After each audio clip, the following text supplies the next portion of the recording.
Heat pumps can provide low-cost heating and domestic hot water using technology similar to that found in an air conditioning system. A room air conditioner removes heat from the air being drawn into it, causing cold air to be discharged from the unit. The heat is collected using a refrigerant which flows through pipes to a point where the heat can be rejected and then passes back to absorb more heat from the space. A heat pump works in exactly the same way, except that the energy is absorbed from a heat source and then rejected in a way that it can be used to heat a building. There are many different types of heat pump which fall into three main categories depending on where they collect heat. These are air source, water source, and ground source heat pumps. Let's take a closer look at how a ground source heat pump with a looped collector works. The collector is known as a ground array and is a continuous tube constructed from hard-wearing plastic buried in a horizontal trench beneath the ground. The ground array carries water mixed with a glycol antifreeze. The ground is warmed by a combination of sunshine and rain, which provides a year-round temperature of 8 to 12 degrees Celsius beneath the surface. Although this is relatively cool, providing that the water glycol mix is below this temperature, heat will flow from the ground to the fluid. The water glycol mixture collects heat from the ground and enters the evaporator of the heat pump. Typically, this will be a plate heat exchanger where the refrigerant and water glycol mix are passed through alternate layers. The two fluids are in separate, sealed systems and do not mix.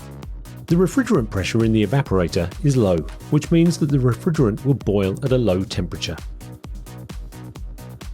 The heat absorbed in the water glycol mix will be passed to the refrigerant, which will cause it to evaporate.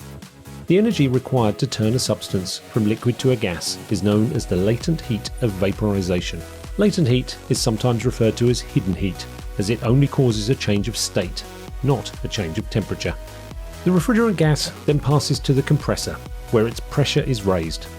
During compression, the temperature of the refrigerant is also raised, and so a hot refrigerant gas at high pressure is discharged from the compressor. This passes into another plate heat exchanger known as the condenser. The secondary side of this is connected to the water system being used to heat the building. Because the refrigerant is now at a higher pressure, its boiling point is also much higher, and so, as it gives up heat in the plate heat exchanger, it starts to condense back to a liquid.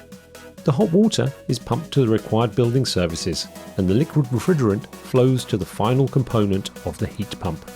The high-pressure liquid is forced through a restriction in the pipework, which is typically in the form of a specially designed thermostatic expansion valve. As the refrigerant exits the expansion valve into a larger pipe, the pressure is reduced, and some of the liquid refrigerant flashes off. That means it turns from a liquid to a gas, which causes the refrigerant to cool.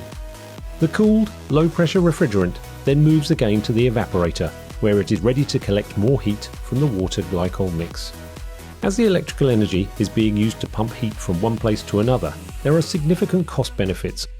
Providing there is a sufficient source of heat, a ground source heat pump will typically provide 4 kilowatts of heating for every 1 kilowatt of electrical energy used to drive the system.